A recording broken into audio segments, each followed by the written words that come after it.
everyone, today I'm going to show you how to use the program Socrative, which I use to make quizzes for my classroom and so that we can do group assignments together as a class.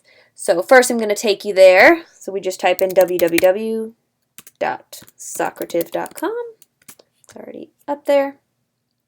And you can create your free account by just clicking Get a Free Account and entering in all your information.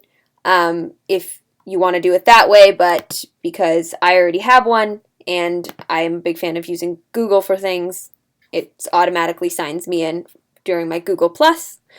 So there's many things you can do on here. You can do a quiz, which is mainly what I use it for. You can pose a quick question. We can go to that. Multiple choice, true, false, short answer, so that kids can answer just one question with you as a class to maybe start a discussion about the question you're posing. You can do a space race, which you assign to teams to see who finishes first if you have like a competitive class and they'll get really into it. Or you can just do an exit ticket where they have to answer a few quick questions that you've created in order to leave the classroom that kind of sums up what you did for the day. But I mainly use it for quizzes, so I'm going to show you how I do it. So I go to Manage Quizzes. You can create your own quiz. So name your quiz, The Crucible, and you can add a question, either multiple choice, true, false, or short answer, depending on what kind of answers you want from the students. So I'm just going to add a multiple choice question. Who is stoned in the play? And you just write all your answers in. So I'm just going to say Giles Corey or John Proctor. And get rid of the other ones. And you can just say save, and now you have the first part of your quiz. So that's how you can start making a quiz. You can also import a quiz from another teacher by just using a code. So if you or your co-teacher use separate Socratives, you can get the code from them if you want to just use their quiz if you thought it was really good.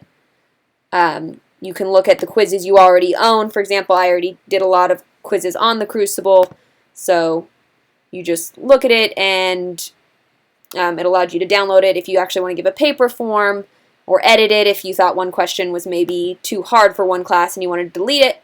And there's also reports, so you can look at the grades for the quizzes you've given.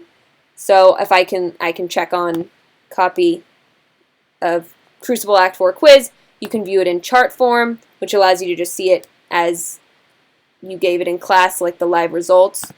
Or you can actually download it into an Excel form for you to actually just easily see the grades in alphabetical order for you to actually put into your grading system. So it's really neat and super convenient.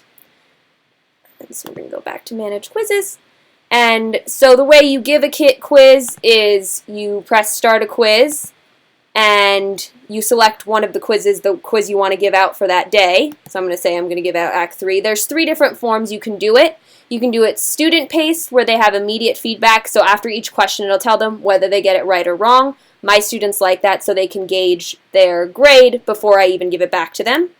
You can do it student-paced, where they can go back, skip questions, and I don't usually use this for quizzes because I think it would take too much time, because the students would really go back to try to change their answers and everything. So I tend to just do it immediate feedback, so they'll see it. It tends to move things faster along because I only use it for quick quizzes.